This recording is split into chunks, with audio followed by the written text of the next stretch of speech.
Okay, welcome everybody into Dubuque. We are at the 11thframe.com Open Tournament. And we are here with our finals. We have John Brockland versus Shannon Buchan, and Doug Lakey is down lane side standing by, and he's got John Brockland, our third seed, down there, and he's going to interview him and ask him a few questions here. Hey, great finish there in the position round. How's your look on this pair? It's decent. The left lane seems a little bit tight to me compared to the right lane, but we'll give it a whirl. Make the best shots we can. All right. Good luck to you. Thanks. What ball are you throwing? Still the Modern Marvel? Good luck, sir. John actually struck out the last game to make it into the TV finals here today, and now Doug is there with Shannon Buchan, our number 2 qualifier. I also got Shannon real quick. Great finish out there. Great bowling today. How's your look on 13 and 14 as you've ended your day? You got a similar look? It's similar. It's a little tighter down lane. Okay. And what ball you been throwing the last couple games? It's a Brunswick Nexus Rico drilling. Okay. Okay, well, we don't want to keep you. You guys, good luck out there, and I might grab you at the end of this first game. Okay, so there you have it. Take it away, fellas. We are here at the 11thframe.com Open on IBTV. Today's event is brought to you by Coors Light and the Diamond Joe Casino here at beautiful Cherry Lanes in Dubuque, Iowa. Shannon Buchan elects to start the match. Mike Flanagan alongside Jeff Richgels, Hall of Famer, and Lee Boudouris. And we are underway, gentlemen.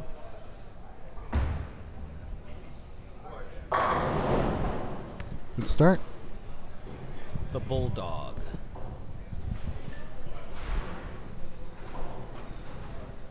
So it's a 2-game total pinfall match here. Brockland's got to feel good.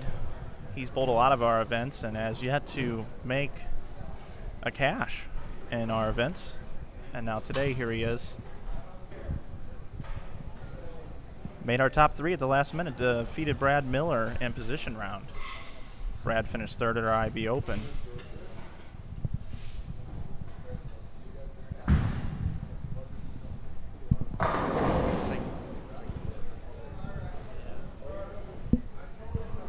Well, we know he can throw it for the cheese, because he wouldn't be here if he hadn't clutched up in the 10th. So I don't think that this whole match and what's at stake here is going to mean too much for him. At least too much in the way of overwhelming him. Jeff, you bowled the event this week, and the lane conditions were very, very difficult. Oh, yeah. If anybody's just joining us here, this is about as tough as they get. Almost U.S. Open level tough.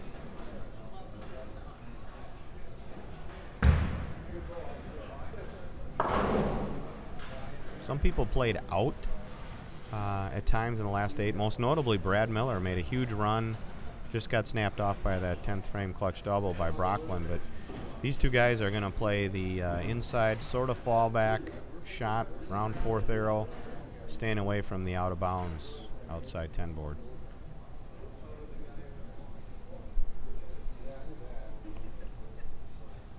Matt McNeil, our tournament leader, has got lane 7 on for him. He elects to not practice right now. My theory always was about 5 frames left, 5 or 6 frames left in the match before me, I started throwing practice balls. Just to be loose is about the time that match ended. There we go. So spare strike in a very demanding format here to see the players clean through 1.5 frames, I guess I would say.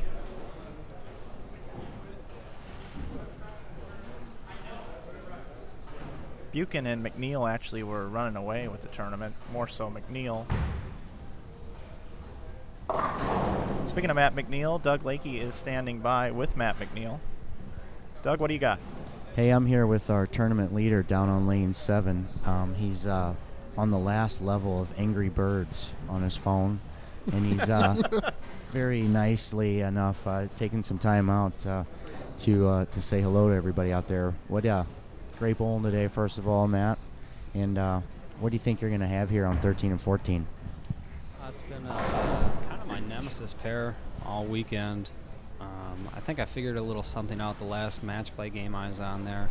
Got a couple good looks with a couple of my old school pieces from Non-Iron Global, the Breakout and the Prophet. So we'll see how practice goes, but I'm going to give him one heck of a fight and make 24 the best shots I possibly can. So whoever comes out of this match certainly is going to have their hands full.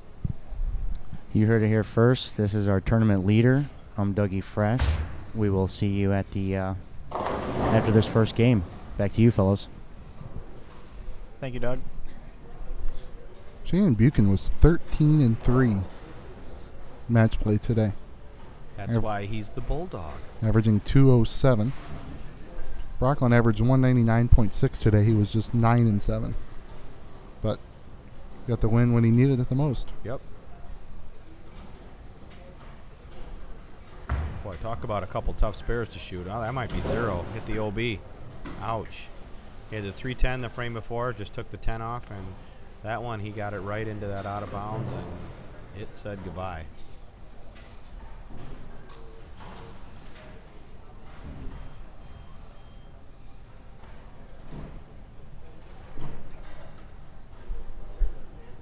But remember, 2-game match here. Falling behind is no disaster.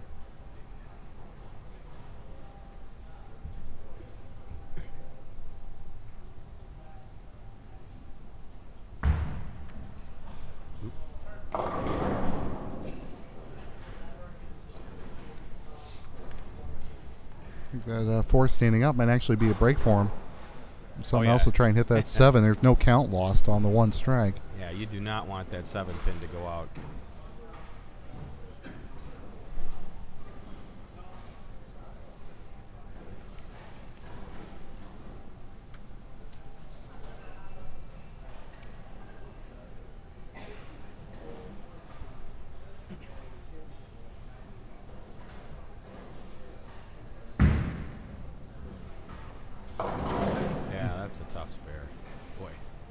Brutal lane conditions here, so it's a 12-pin match here through 3 frames, and Matt McNeil struggled on this pair earlier today.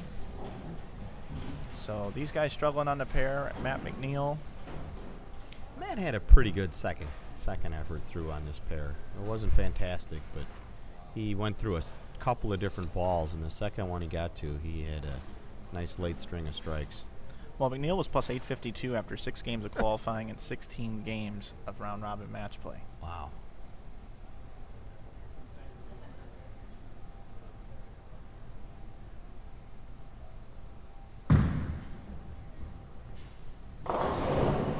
Oh. Rumbles a bucket. And, you know, normally if you're bowling on a house pattern and you carry something like that, you know, they're going to give you grief about it, but on this sort of condition, that's a great shot. Right. Anything in the 1-3 was a pretty good shot this weekend, because there was lots of shots in the 3-6. There was lots of shots in the 1-2, talking about right-handers. Heck, there was some shots in the orange boards for right-handers, playing deep inside. Good shot. So numerous 1 counts and 3 counts and 0 counts. And it's hard to describe how high or deep or whatever word you want to use that out of bounds was for both sides of the lane. Unless you bowled on it, it's really hard to imagine. If anybody out there's ever bowled on the PBA shark pattern, it was to me very similar to that in how much cliff there was, so to speak, outside 10 board.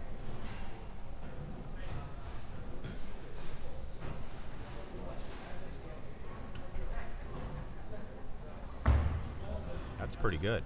Ooh, that's real good, man. Boy. You know, Shannon, he shows some emotion. He's a shorter gentleman. A little fist pump. Feet get going a little fast after the shot there. He wants this. Oh, yeah. I can remember, this is how old I am.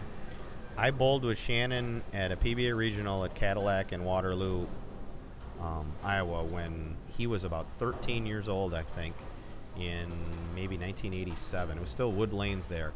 And it was 3-6-9, so 9 free strikes. But it was on our shot, and they weren't very easy that week. And he had like 830 in that Pro-Am with 9 free strikes. But still, I mean, he beat me by 70, and I can't even remember if we got the free strikes or not. But I distinctly remember bowling with him. He stood out, and I said, I think I might see this guy somewhere down the line. And I think he was about that tall then, too.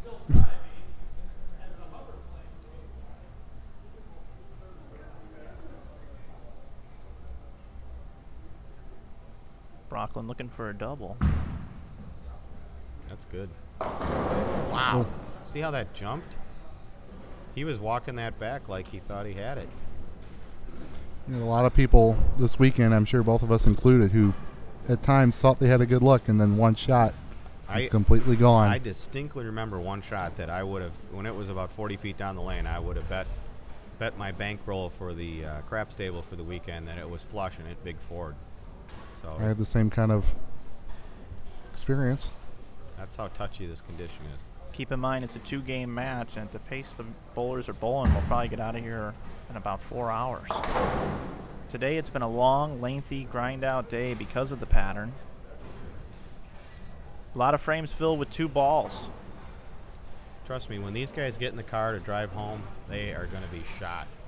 I used to do this pretty much on a weekly basis for half a year, year after year after year, and boy, I can remember some trips after days like this where it was a fight. You know, it was get the diet dues, and you know, or if you're rooming with somebody who didn't make it, they're driving for sure. You guys got to drive tonight too, don't you? A long one. Right, I'm actually riding with Father John now. Okay. We'll have to keep somebody awake. I think you're driving. Wouldn't have a problem with that. Wow. Moved on him in a hurry. This pair's hooking. Yes, it was. Mike, you're right. It was hooking noticeably more than most of the pairs this week. We saw that quite a week. As we also get a look at our other finishers up there at the top of your screen, Brad Miller finishing 4th, Brad Snell 5th, Greg Thomas coming home 6th, Derek Oaf, who's been just absolutely tearing it up on the regional circuit, comes home 7th, Andy Mills from the USBC championship team this year comes out, supports the event, and finishes 8th. Jason Wojner finishes 9th. Quentin Bolin 10th. Matt Tomsu 11th. As we see Buchan now, smells the blood in the water a little bit here, knows there's a lot of bowling left. See what kind of shot he can make here. 12th we have Chad Kloss, 13th Dan Limish, 14th Greg Peasel, 15th Brian Burkout, and rounding out the field in 16th Thomas York.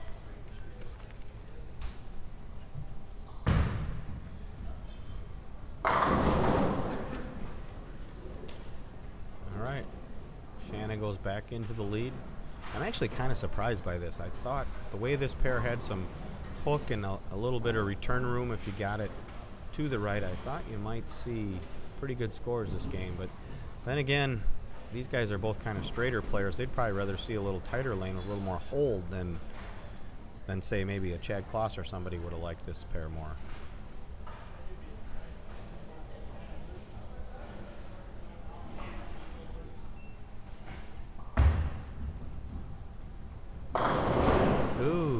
Trips the 4 for a double. John gives him 5. So he went from 12 down to 21 ahead in no time at all.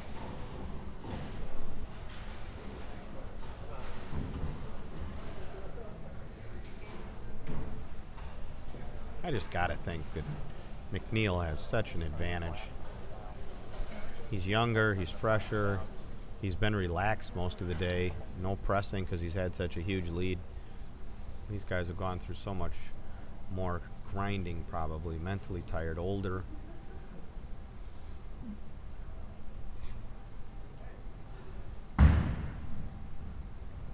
Nice shot. Doug's got something for us. Hey guys, I did get a little bit more out of McNeil there after we had the fun interview at the table. He is pressing a little bit, I think now. He knows that Shannon and FJ are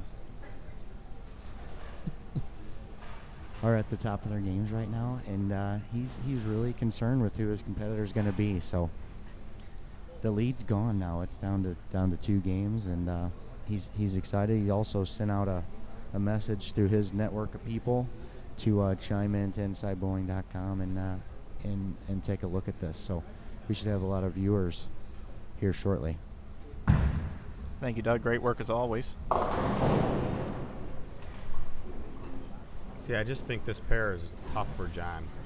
because he's been probably playing a little direct and a little hold, and it doesn't do a player with his rotation any good if he's got 5 boards of swing, because he's not going to use them. And Shannon can get around it a little bit more. So looks like Shannon's got a little bit of an advantage here. And obviously he's ahead. John probably needs to move just a little bit left and increase his ball speed and play a little more of the fade back. I would think so. And I think like the shot that he left the 2-4-5-7 on, he probably gave it away a little bit. And I think he should just parallel everything in and just try and play a little more of the fade.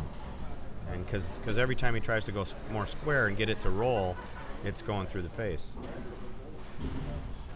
What a beautiful facility here. Bob Hochran and his staff have done such a great job hosting us, providing the lineage for the weekend. Coors Light stepping up and being the title sponsor of the event from here in Dubuque, the local distributor. Sweet. Shannon's got a great look, and there's John right there. Shannon's got to watch himself. He doesn't run into that ball return. Well, he doesn't have far to fall. If he runs it out the other way, he's going to trip over our cords, and we're going to have a man down, as in camera on lane 12. Should point out for the folks out there that don't know, the Diamond Joe's parent company is now part of Boyd Gaming, and that includes the Gold Coast and the Orleans, and I think Samstown, some of the big Vegas places with bowling centers. Great shot. I believe the designer of this center was the same people who designed Red Rock, correct? I think so. And it's just a credit. You see a lot of bowling centers tied into facilities, and they're more recreational, cosmic bowling and that. And I kind of thought when I heard they were building this place with bowling lanes that might be. And to their credit here, they've recognized that they have a kind of facility that can be used for more than just fun, quote unquote, and they hired a great guy like Bob Hochran, who's an ABC Eagle holder, USBC Eagle holder, and a PBA champion as their manager, and they have a lot of tournaments here, and they treat competitive bowling very well here. Needs to go. Yeah, see, he has nothing where he's at right there. He needs to do this last game here, or the 10th frame, he needs to either grab a different ball and try something, or he needs to make a serious move. McNeil now is beginning to throw some practice balls down on lane number 7. Just want to remind everybody, first place today is $4,000, second place $2,000, and the third place competitor will receive $1,500 here. Do you think he could take a page out of Brad Miller's book and try and go out with some surface and hope it works? Yeah, that's hard to say. If you've not thrown one ball out in that area, I don't know how many shots of guessing you would have to make before you'd get. I mean, you might guess perfect on the first shot. It might work great, but my guess for him would be to go left, parallel, and play some fade and see if he can find some hold deeper, or where he's at a different ball. And based on that, I think he's thrown this ball all day. I would parallel left and try and find some place where he can get that ball to set up in the pocket, because he's not going to get anything going around it. And based on where he's looking on the approach here, I think he's going deeper. Oh, yeah. He is, definitely. Probably a pretty significant move here. Because we saw all day that this pair was definitely hooking. Look at that camera angle, shows us how far his feet have moved left. Yeah, he's in there in shimwrecker range. That crossed about 24. And there we go. He got deep enough to find the fade, paralleled it up, and boom. He did move left. I'd be curious, Mike, I'd be curious to ask him how many games ago was his most recent match on this pair and how different it is now. Oh, here we go. Lee's got the info to look. Game 11. So that was 5 games ago, 6 games ago. That's a lot of transition in that time, and I'm sure it's changed a lot. And I think he's going to be kicking himself on how he decided to attack this in the beginning here. But he has a whole nother game. Get a double here. If Shannon doesn't strike in the 10th, he'd only be down 20, 30. So it wouldn't definitely be over.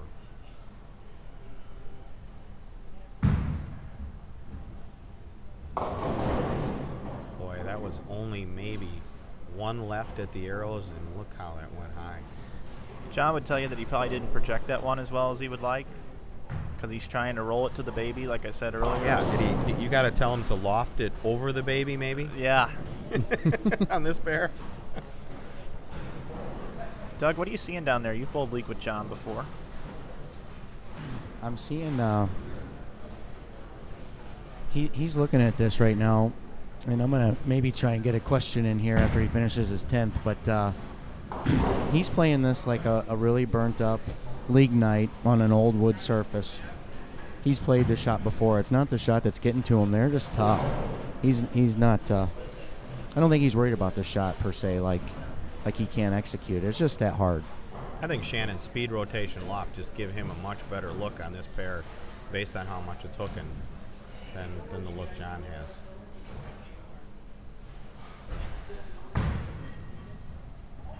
has. That's pretty big for John. Shannon could have gone out for 26 and had a 50-pin, basically a 50-pin lead going to the next match, and now it's going to keep it to only 40. Would have been 60 actually. Right. Only going to keep it to 40, and that's certainly a lot more surmountable. Yeah, anything can happen with this lane surface, with this pattern. It doesn't take much to have 80 in the 7th.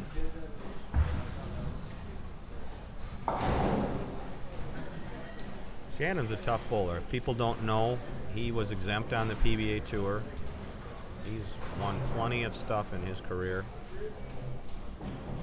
Bowling Matt McNeil for $4 grand isn't going to bother him at all. It's probably going to fire him up more.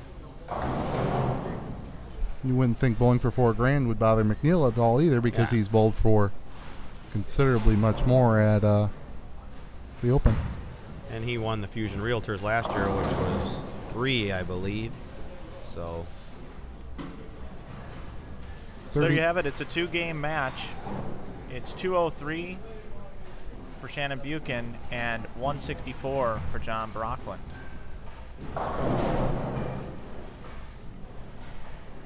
39-pin deficit. Ball change.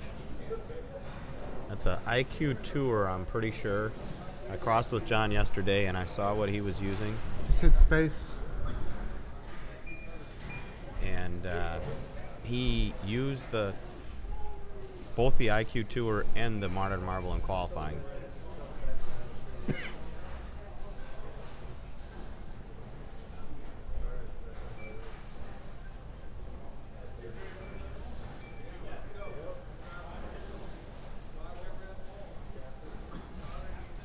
Okay, so Brockland starts this match. Game number 2, here we go. 39 pins. Ball change, nothing to lose. Figures he's probably got to shoot about 220 to 230 here to have a sniff. I would definitely agree with that. Maybe even a little more. I mean, Shannon hit the pocket pretty well the last half of that game.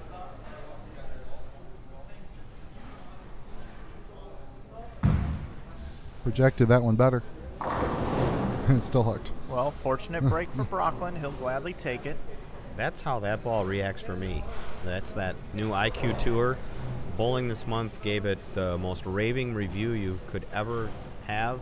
I read that. Called it like one of the best balls ever made, and it's like too much for me. Of course, I throw it 2 miles an hour, but ooh, bad break there. But this ball, having that IQ Tour in his hand, might let John get his feet a little left and keep his target the same place and open up a touch and have some back end, have some swing room. It might be the better ball for this pair. He's got a Reign Supreme in his bag as well. Probably won't. He just pulled something else out. It is a Reign Supreme, I believe.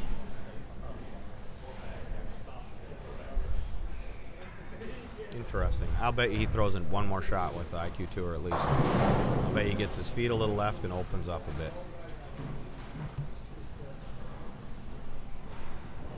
And then if he misses the head pin right, you'll see the Reign Supreme.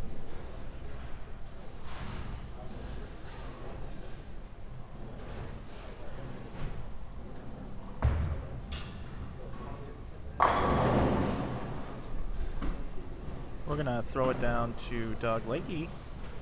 with a report. Hey guys, this just in here. Matt McNeil has completed the final stage of Angry Birds on his on his phone. So he did decide to go ahead and start practicing. And the new AMF bullwhip is also on the rack down there. So interesting. AMF bullwhip on the rack. Yes, the re-release bullwhip.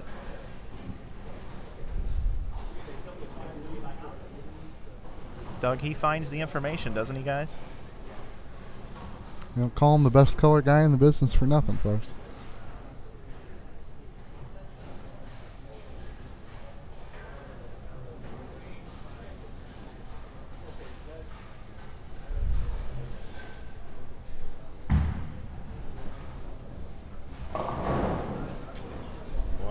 Brooklyn Light. That's squirrely ball reaction in a nutshell. Yeah, I just don't. It's just a bad pair for John to get.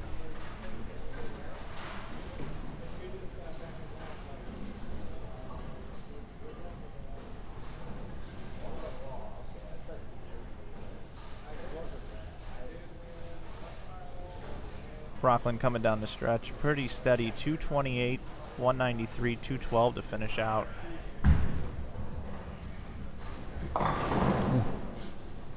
And when it rains, it pours here. John's going to have to put together a bagger some way, somehow,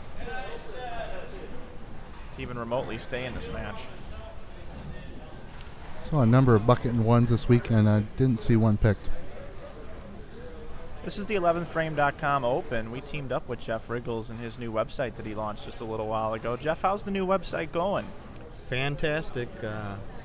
Can't say enough about how gorgeous it is, what great work Brian Burkhart did on it, and we're getting ready to sell a few ads there, hopefully, and make it at least a break-even proposition, and looking for bigger and better things in the future. It was fun to have a little sponsorship here, or naming value, or whatever you want to call it. It's nice that you have your own home now. You can do your own things. You're no longer tied to the newspaper, which is a great paper. This couldn't happen. This could not have happened at the newspaper. I couldn't post my storm ball reviews if I was still at the newspaper. I mean, I still work there. I love the place. Been there full-time for my entire adult life after my PBA Tour career ended, but they have such stringent ethical rules there, and when you're a individual guy like this, you can do a little more. And you're a little opinionated at times. Yeah, I think that's what people are looking for. Absolutely. If they want to come and, I mean, you can go read the news releases from the USBC, from the PBA, from the BPA, from whatever group that puts them out. But if you want to hear somebody that you know has an opinion formed by decades of bowling and some success, then you come to me, and that doesn't mean I'm right, but I'm hopefully giving you something to think about, or not that I'm something you may not agree with me, but hopefully I'll give you something to think about. Well, Shannon came to play, and that's a double for him now. Shannon looking very, very lined in for this difficult, demanding pattern. If I'm Matt McNeil, I might seriously be down on the practice pair, shaking in my bones. Well, I don't think he's shaking, but I think he knows that he's not going to get a walkover here. I mean, Shannon's he's hit the pocket now probably from the 6th frame of the last game on, 5th or 6th frame on, so he's almost hit it a full game in a row. He's obviously got a look and a reaction here. And we got a cat? Yep, we got a cat. Jeff referring to whenever you talk a guy up on the live stream and then a bad shot occurs. Black cat. That's a black cat. But I think McNeil knows he's going to have to come over here and bowl 2 games similar to what he's been bowling all day.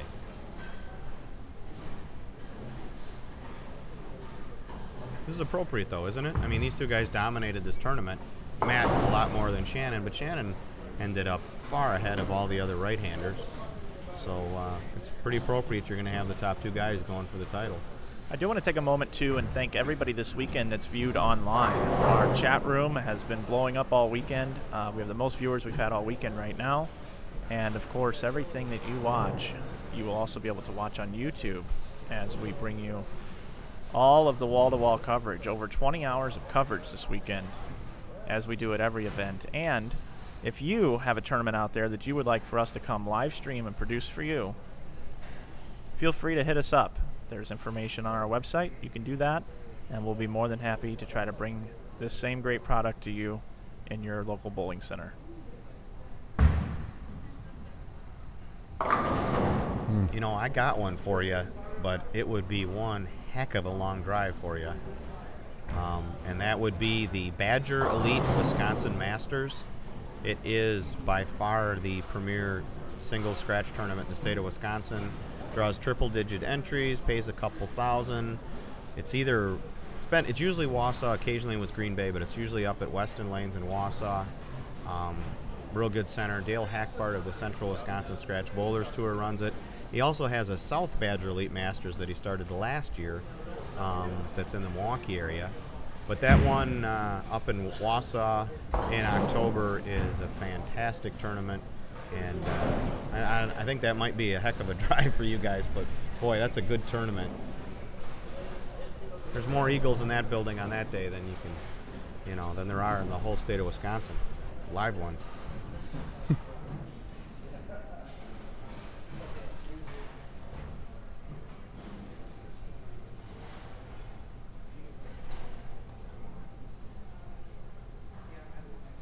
You just know about this condition when you see a guy with John Brockland's game standing about 45 or whatever and looking at 25 or 26. And that ball just absolutely burned up in the mid lane. Yep. That's just too early a ball. I know from throwing that thing that for this kind of pattern, it's fantastic on certain patterns. Fantastic ball, but there's just too early a hook for his game on this shot. And I know John real well, too. He's got another release, more of a fluffer release, the high hard one, so to speak. And I'm surprised he hasn't maybe gone to that. But he knows that at this point he's going to be finishing third. Still a great weekend for him. He's going to receive $1,500. Got a chance to talk to Shannon yesterday for a minute. Never met the man before. We sat down and had a little chit-chat for about 5 minutes. He absolutely loves what we're doing with our events and the live streaming, so I'm sure when he goes back to watch this, he's going to enjoy watching himself bowl here and the performance that he's given. And no matter what happens in the title match, he's had a great week as well. I wish I could make it down there to your guys' team event and bring my boys, but too much going on at home. Speaking of which, team bowling is back October 13th and 14th. We will bring you the 5-spot team event in St. Louis. It's a $500 team entry fee with a $6,000 first prize. And now we have a major sponsor.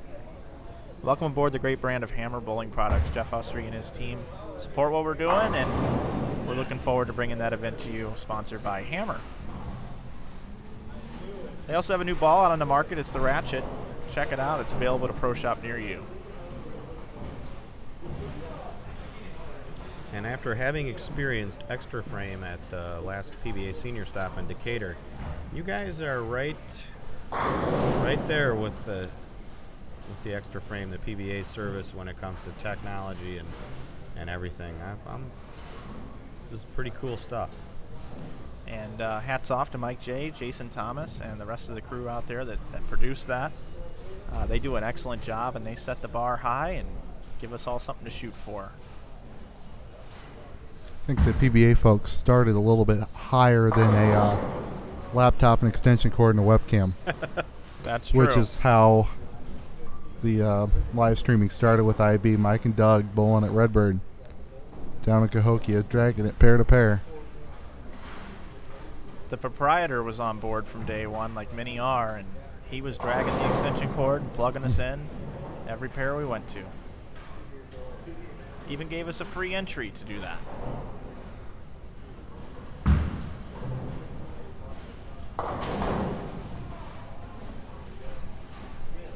Well, it makes a tournament something special when you know I'm going to get there if I'm going to bowl good. I'm going to get a little airtime. My peeps are going to get to watch, family, friends.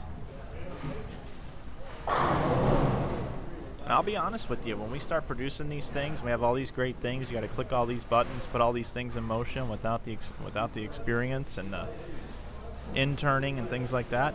These guys that are bowling these finals, if they're nervous, I'm nervous.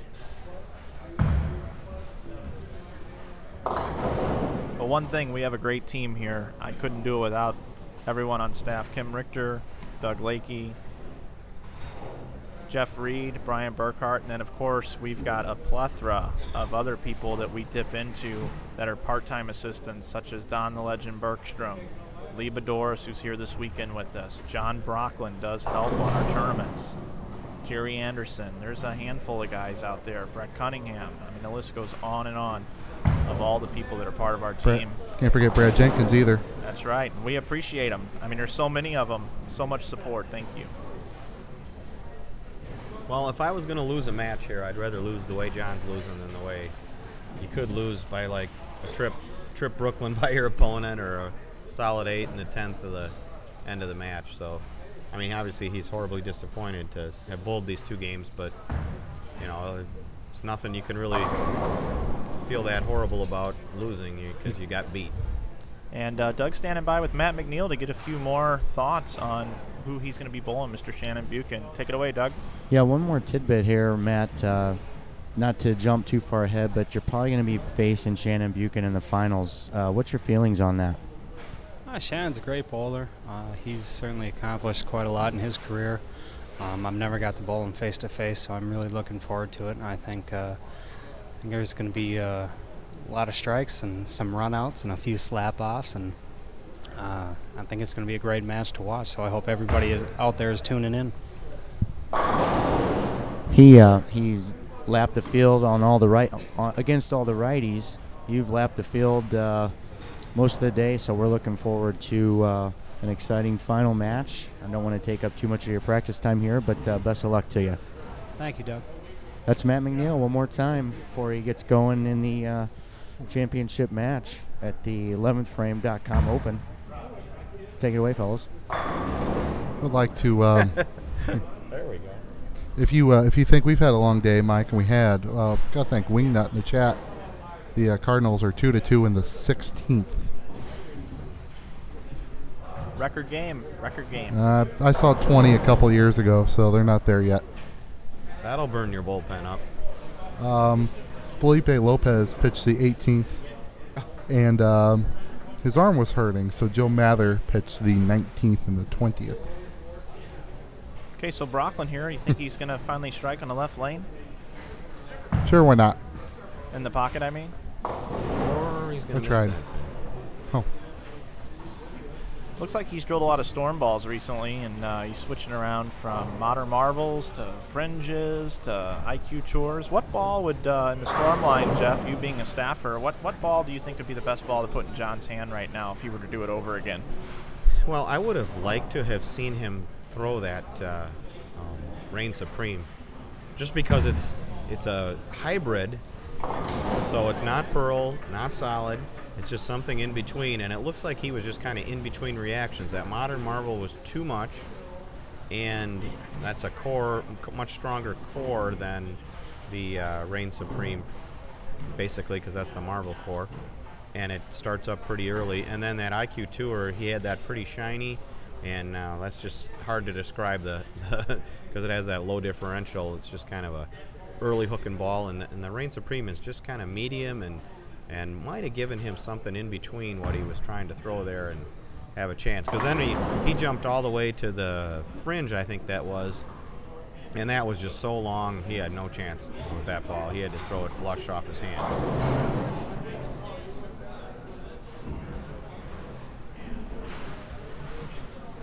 Shannon had such a look here. When you think his 10th frame last game was a mixer 7, his first frame this game was a mixer 7, his 5th frame this game was a blower 7. He could have really shot a couple of scores here after the first couple of frames of the first game were kind of bad. So he's got 236 left. Shoot an impressive 439. It's about 220. How long does it take you guys to break all this stuff down?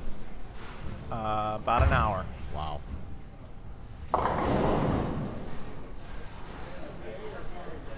You don't have to get up at 4 a.m. to No, Brian does, but I don't.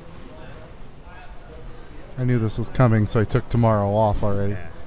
Well, tomorrow's my first day at work in 2.5 weeks, so.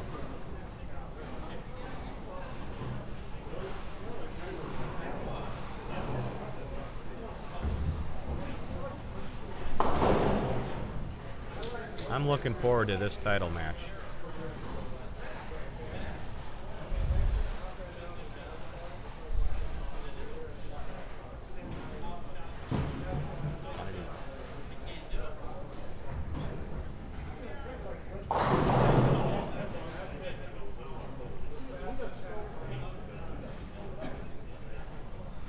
I like this little scoring app you got here.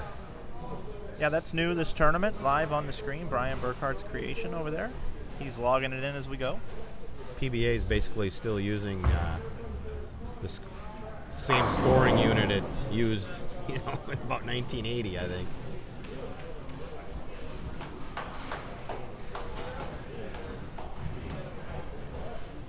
About a strike or two here for FJ. Finish it off here. Doug, you want to grab Shannon over there? We'll get a few words from him.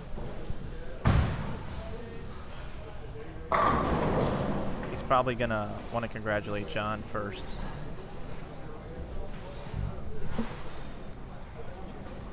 John's quite the sportsman, too. John was, giving Shannon 5 throughout the match. A lot of times you see guys bowl and kind of shrug each other off and shake hands at the end of the match, at the beginning of the match.